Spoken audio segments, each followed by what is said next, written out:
Hai, saya Encik Adiwira. Encik Adiwira baru sahaja dihubungi oleh seorang bapa kepada pelajar ni yang bertanyakan macam mana nak tulis ulasan. Dia nak ajar anaknya yang tahun 4 dan 5 itu menulis ulasan.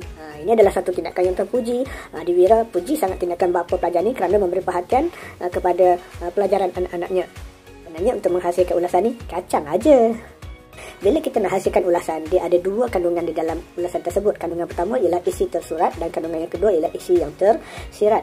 Isi tersurat ialah apa-apa saja bahan yang dikemukakan dalam soalan, sama ada bahan itu dalam bentuk teks, tulisan ataupun bahan itu semata-mata gambar sahaja. Dan isi tersurat ini sudah diberi di dalam soalan. Sedangkan isi tersirat kita perlu cari sendiri. Kita tengok pada soalan. Contoh soalan. Tulis ulasan tentang amalan gaya hidup sihat. Ulasan kamu hendaklah antara 50 hingga 80 perkataan.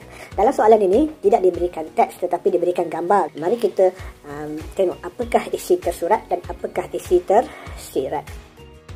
Isi tersurat yang pertama ialah gambar pelajar sedang makan. Jadi kita tafsirkan maklumatnya ialah mestilah makan makanan berkhasiat. Kemudian kita cari isi tersirat dia ialah kesan makan makanan yang berkhasiat, dan kita akan gabungkan isi tersurat ini dan isi tersirat ini menggunakan kata hubung yang sesuai, seperti kata hubung supaya ataupun agar, kerana ini kedua-duanya sama maksud, ataupun kita gunakan kata hubung kerana atau kita gunakan kata hubung untuk.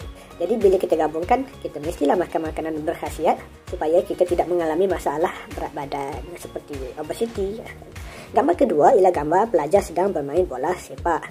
Jadi kita tafsirkan isi tersurat ni sebagai kita hendaklah selalu bersukan jika kita ingin mengamalkan gaya hidup yang sihat. Jadi apakah kesan? Kesan ni ialah isi tersirat. Kesannya ialah badan kita menghasilkan peluh dan menjadikan badan kita cergas. Isi yang ketiga ialah gambar seorang pelajar sedang mandi. Jadi kita tafsirkan isi tersurat ini sebagai kita mestilah mandi dengan cara yang betul. Dan isi tersiratnya ialah, kesannya ialah supaya badan kita bersih, bebas kuman dan terhindar daripada sebarang penyakit. Kemudian isi yang keempat ialah seorang pelajar sedang tidur. Jadi kita tafsirkan gambar ini sebagai kita mestilah tidur dengan secukupnya. Apakah kesan daripada tidur yang secukupnya? Kesannya ialah minda kita akan tenang dan badan kita juga akan segar dan cergas. Baik, kita hasilkan ulasan kita sekarang. Ulasan boleh sahaja terdiri daripada 1 perenggan ataupun 3 perenggan. Encik Adiwira pilih 3 perenggan supaya senang nanti pemeriksa nak memeriksa maklumat-maklumat yang kita masukkan dalam ulasan kita. Perenggan pertama ialah pendahuluan. Ayatnya 1 sahaja. Jadi kita tulis begini. Gambar menunjukkan amalan gaya hidup sihat. Kemudian kita pergi kepada perenggan kedua. Perenggan kedua ini terdiri pada isi tersurat dan tersirat. Tersurat dan tersirat. Tersurat, tersirat. Tersurat dan tersirat. Jadi bila Encik Adiwira tulis isi tersurat dan tersirat dan digabungkan menggunakan kata hubung, dia akan jadi macam ni. Antara amalan gaya hidup sihat ialah kita hendaklah makan makanan yang berkhasiat supaya kita tidak mengalami masalah berat badan.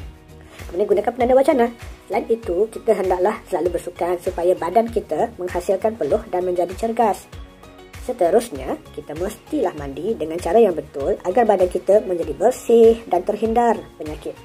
Akhirnya, kita mestilah tidur dengan secukupnya agar minda kita tenang dan badan kita cergas. Kemudian kita buat satu kesimpulan, dan kesimpulan kita ini sebaik-banyak kesimpulan yang mengemukakan cadangan ataupun pendapat kita tentang tajuk yang sedang kita bincangkan. Jadi kesimpulan yang Encik Adiwira pilih ialah kesimpulannya kita sewajarnya mengamalkan gaya hidup sihat pada setiap masa. Macam itulah. Senang je kan? Itu saja untuk kali ini. Bye. Encik Adiwira nak terbang lagi lah.